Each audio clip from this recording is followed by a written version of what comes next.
Hello, everyone, and welcome to another episode of Hello Word.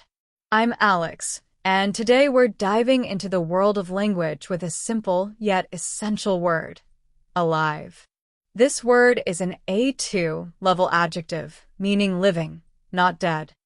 It's a fundamental word that we use every day to describe the state of being full of life and vitality. For example, you might say, "The plants in my garden are alive because I water them regularly." Isn't that fascinating how just one word can bring so much energy to a sentence? Now, let's talk about some synonyms for alive. Words like living, breathing, and animated can often be used in similar contexts. For instance, you could say, "The baby bird is living after falling from the nest," or "He is still breathing after the long marathon." In a more lively setting, you might hear, "The party felt so animated with all the music and dancing." Each of these words brings a slightly different flavor, but keeps the essence of being full of life. On the flip side, we have antonyms for alive like dead, lifeless, and inanimate.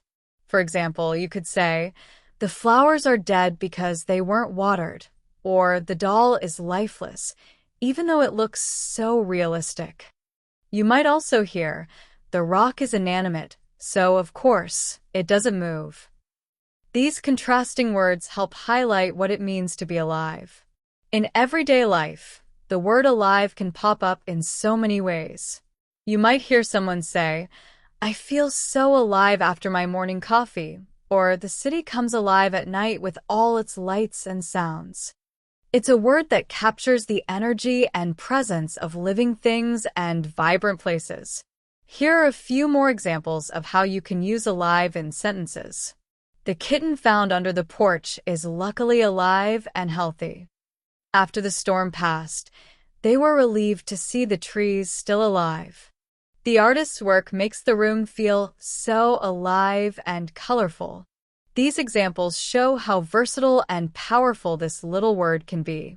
To wrap up, we've explored the meaning of alive, looked at some synonyms and antonyms, and shared plenty of examples to help you use it confidently in your conversations. Thank you for tuning in to today's episode of Hello Word. If you enjoyed this episode, make sure to subscribe to the podcast and leave a review.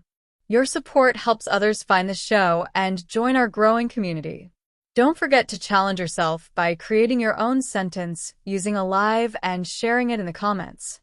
I can't wait to read your creative ideas. Until next time, keep learning and stay curious.